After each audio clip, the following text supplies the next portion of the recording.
네, 안녕하십니까. 정인태 신지식인 TV입니다. 저는 국립한국복지대학교 특임교수를 역임한 정인태입니다. 분권형 대통령제는 유사 내각제다. 행정부 수반은 총리. 네, 이 주제로 말씀을 드리겠습니다. 분권형 대통령제를 이 박용진 의원, 네, 박용진 의원도 분권형 대통령제 이 부분에 대해서 계속 목소리를 내고 있죠. 네, 그래서 지금 보면은 172석의 의석수를 가진 큰 정당으로 국회 권한을 가지고 있는 만큼 소상공인 보상, 지방선거에서 중대 선거구제, 분권형 대통령제를 위한 개헌 작업에 들어가야 한다. 이렇게 얘기를 하고 있고요. 이 이상민 의원 같은 경우에도 분권형 대통령제 개헌 관련 지난 18대, 20대 국회의 논의 과정과 프랑스, 오스트리아 분권형 대통령제 현황을 국회 입법조사처의 의뢰에 회답을 받기도 했다. 이러면서 이제 분권형 대통령제 이러한 부분들을 언급하고 있고, 김동연 같은 경우에는 대선 때도 계속 분권형 대통령제를 외치면서 결국에는 이재명과 손을 잡았죠. 그래서 그 김동연 같은 경우에는 아래로부터의 반란을 일으키겠다.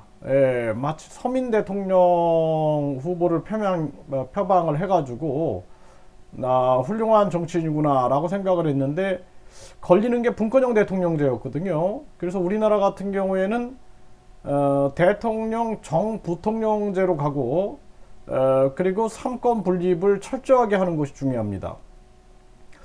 그런데 왜 이 분권형 대통령제를 외칠까? 이러한 부분들에 대한 제가 의문이 많았는데, 지금 김동연은 계속해서 분권형 대통령제 개헌, 권력구조 개편 등 이것이 우선이다라고 강조를 하고 있죠. 그리고 이제 김동연과 많이 소통하고 있는 그 김종인 전 위원장 같은 경우에도 보면은 끊임없이 그 내각제 이러한 얘기들을 하고 있죠. 그래서 아마 저는 계속해서 우리나라 정치 상황이 이렇게 흘러갈 거다. 그래서 윤석열 당선인의 발목이 계속 잡힐 겁니다. 지금 뭐 여성가족부 폐지에도 발목이 잡히겠죠. 왜냐하면은 국회에서 여소야대 상황이기 때문에 과반수 이상이 넘고 있는 민주당의 발목을 계속 잡힐 수밖에 없는 거죠. 뿐만 아니라 뭐 윤석열 특검도 마찬가지고 선제 타격을 받을 수밖에 없는 그러한 상황이 펼쳐지는 거죠. 그러면서 결국에 정치권에서는 분권형 대통령제를 계속 부각시킬 거다. 그렇게 보여지고요. 유사 내각제죠. 국민이 대통령을 뽑되 국민이 뽑은 대통령은 대통령은 이제 외교 안보 쪽을 담당하고, 국민이 국회의원을 뽑고 국회의원이 행정부 수반을 뽑는 거죠. 총리를 뽑는 거죠. 그래서 행정부 수반을 우리가 대통령이라고 하지만 이 분권형 대통령제에서는 총리가 행정부 수반을 맡는다 이렇게 봐야죠. 그래서 우리가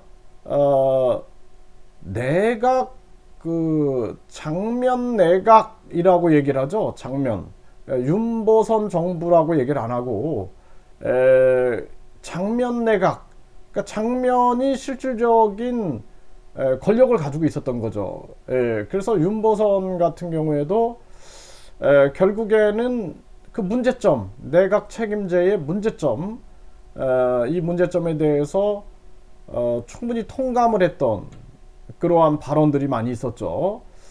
그래서 그 이승만 대통령 같은 경우에도 내각 책임제를 하면은 나는 어떤 데도 속하지 않고 국민운동을 벌이겠다. 뭐 이렇게 발언하면서 내각 책임제에 대해서 반대 입장을 내놨던 거죠. 지금 우크라이나 같은 경우에는 주민투표를 하겠다. 이렇게 얘기를 하고 있어요. 그래서 돈바스 지역의 반군이 장악한 지역에서 주민투표를 하겠다. 그 주민투표를 하는데 결국에는 이 남북한처럼 갈라지게 되는 거죠. 굉장히 위험한 건데요. 지금 기초위원 중대선거구제 그러니까 한 선거구에서 의원들 지방의원들이 3명 4명이 나오는 거죠. 그렇게 되면은 많은 친중 세력 친북 세력들이 지방의회에 들어갈 수가 있게 되는 거죠. 그리고 나중에는 주민투표를 통해서 여러 가지 친북 친중 정책을 시행하게 된다 그러면은 대한민국도 우크라이나처럼 우리 주민투표를 통해서 우리는 뭐 북한을 따르겠다, 우리는 중국을 따르겠다, 이런 식의 상황이 펼쳐지게 된다 그러면은 크나큰 안보의 위기에 빠지게 되는 거죠. 네, 결국에는 북한과 중국이 원하는 게 그런 거죠. 이미 대한민국 안에 고정 간첩이 많다. 간첩을 뭐 파견할 이유가 없다. 필요성이 없다. 너무 많기 때문에 뭐 이런 얘기까지 오가고 있죠.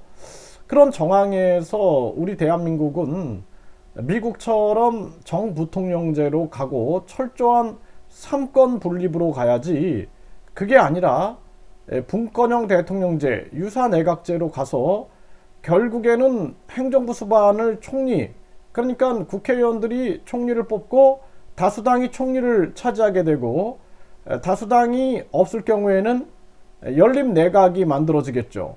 네, 여러 당이 얼마나 큰 혼란이 빠지겠고, 혼란에 빠질 수 있고, 그리고 친중 친북 세력들의 득세, 그리고 중대선거구제 상황, 이러한 상황이 대한민국에 큰 혼란을 가져올 수밖에 없는 정황으로 가게 되는 것이죠.